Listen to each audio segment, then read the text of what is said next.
may pa kagto na abak po, karing ganaganang kaya katamong makarandam, kaya katamong pakamalan na radyo, ng kaya katang Archdiocese, na po, 91.9, karing may liwang parokya, karing dakala parishioners sa makataluki kaniti, na po, sana po may masaya kayo at may makabaldugan niya, yung kaya kayong milabasan na Pasko. At ikaw sanang misasan metong din kaya kayong pamilya, may buya. Ala nang alawa pang masaya nung aliing pamilya, buya, kompleto ya, lalo na potang darating Pasko. E po, niya mumuli lang rin may alawa king abroad, may alawang mga lao talugal, bang kanita akapiling dala, akayabe dala din karelang kalguran kimye din karelang pamilya. Buri kayo pong i-explain ko, ining kaya katampa masa. Pero mas din keng pansin, itang tauli ng party, ining kaya katamong pamasa. Ano ka rin? Nga nang sinabi ni Joseph pa, anyang mabinyagya, Jesus, king ilog ni Jordan, bininyag ng San Juan Bautista, nga na ning siwala ni Joseph pa, king Biga, mani itang from the heavens, king Banwa, nga nang sasabi, ika, ing pakamala kong anak, kaya ka, tutukong matutula. Kapatid, ita pong sinabi na ni Joseph Pangita, may ito yung affirmation, may ito yung word of being happy and proud as the Father, ning ginutang sa Kristo, yung kayang anak. Ne po? At ini, yung dapat tamong tularan, ang timong pengari, karing kaya katamong anak. Deng anak, lalo lang mag-strive, lalo lang magsumikap, lalo lang maging ganado, lalo lang maging masipag, king karelang pamag-aral, king karelang pamag-obra, o nano pang karelang gagawan, potang deng pengari, yaplip dala. Sabentang papasyag din karelang lugod, din pengari karela, pagmaragul dala, at mong karelang anak, na sa parag na sabihan, anak, kalguranda ka. Anak, kasaya akong tatang mo, akong mamo. I am proud of you. Masaya. You are the joy of my life. Igang mamya saya, king biyeko. Ito pong kulang.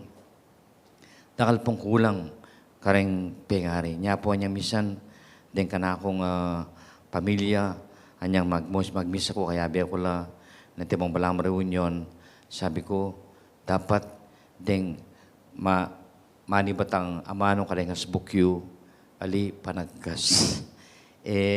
Mga sakit amano, hanggang po tang mimwa kayong kareng anak yu, eyo panagkasan, at kayo magsalitang mga sakit amano. Nung tandaan niya po itang patarasas kanta, na balo many years ago, ano nung ka rin, itang metong tatang, kamang mamangan lang makanyan, anay kamwa, pangulisaka ni at pangamanwa ni itang kayang anak, ni hanggang itang anak, dinayo yung makanyan, tikpaning balubog na kabat, itang kamera, dinayo yung makanyan, dinayo ni itang anak. Nabunin sabihan, matsura, lalo na kingarap na ning pamangan, pangmanuman me, panyabian me mga sakit, ne, itang yapin nga mo sa verbal abuse.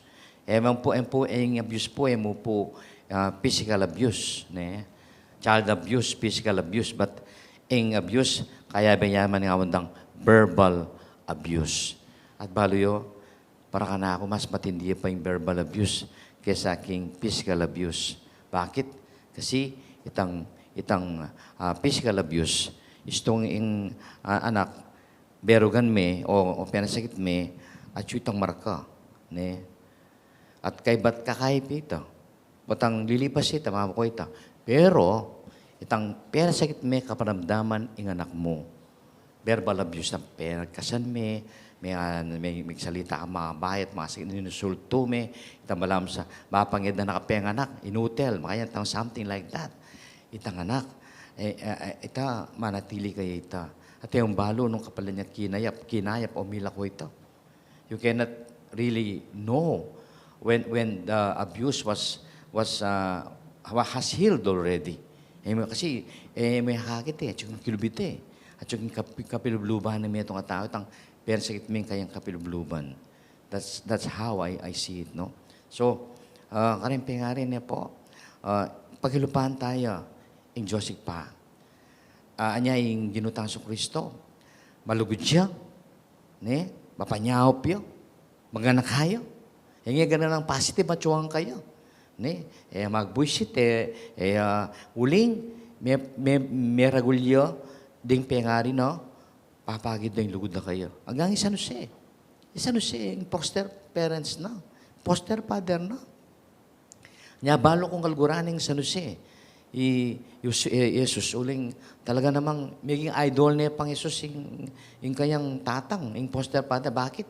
Nung nano yung kapanintunan ng tatang na, iya mo naman yung kapanintunan na. Sabihan, idol niya. Tekyani itang bakas ng foster father na sa Jose. Kaya paragulang masalisi. At kalguranan lang rin kayang pengari. Jesus, maging mapamintuya, nga nakita niya may wala kang templo, maging mapamintuya, maging magaling niya, marespeto niya, at malugod siya, karing kayang pengari. Kasi, din pengari na, di para sakitan. Nung tatandaan niyo, niyang ikitekin templo, Maria, anak, o ba't gawa mo kay kami ni? Itatamon po yung ako, menintong kaming migaga na kake ka, menintong da ka. Dene, may mabagsik. O di nga alwang amano mo, di nga alwang pingata, panasakit na pamugbo. Tumakanya mabagsik. Pero hila, ano ka gana ka? Sabi, anak, nag-explica, Jesus may gibat niya, manana, ibari balo, na dapat at king balay ng ikpako. So, ining kaya katam pamasa, may itong yung margula, piyanimbawa ng kaya katamo. Baka dito, ding anak yun, ding anak yun, karing pamilya, lalo lang maging sumikad king kabyasnan, lalo lang maging masipag mag-aral, lalo lang magsipag magobra king obale, lalo lang maging bibo, lalo lang maging ganado. Kailangan yung ipakit karela itang pagmaragulyo. Itang masaya kayo karela. Lalo na po manikwalang honor, may maging honor lo. Kaya manikwalang mata sa grade. Dapat yun lang pagmaragulo. Anak, wow, karatas na ng grade mo. Ay, kaburi ko naman kaya anak. I'm proud of you, anak. Kasaya ako kaya ka, masaya. Kalguran da kang kalguran. Tama ka niyan. Maragul pong bagay ito. Nya, metong tatandaan kita metong anak, anyang bayan lungub, king kayang eskwela, at yun kita king school bus. Kay ba't binabaya pa? Binabaya pa't kinudas pa king school bus. Bibalik ya. Kimbali. Balada rin pega, din kayang kaklase, ito niya akalimuan na bakal o something, o pera. Ay, sabi na, anong naiwanan mo? Ba't bibalik ka bali? Anong naiwan mo? Ba't ka bumalik sa bahay? Sabi niya, kasi nakalimutan kong halikan at yakapin ang daddy ko at mami ko. Kasi bago ako umalis, sasabihin ng mami ko, anak, mag-ingat ka. Junjun, mag-ingat ka. Tandaan mo, mahal na mahal ka namin ng papa mo. Mag-iingat ka. Pota ka nung dandamanin nga na kita, masiglaya, masayaya. Uling dandamanin itang lugod. Namo itang parandaman, nung palagi ng sabihan kayo. Kalaguran ta ka, anak. Mag-ingat ka. Ha? Ito po yung burik sabihan. Anak, makasaya kaya, makatula kaya, makaganado kaya. Itang palagi itang sabihan karela, anak, kalaguran ta ka. Pag maragul ko, anak da ka. Masaya ko yung anak da ka.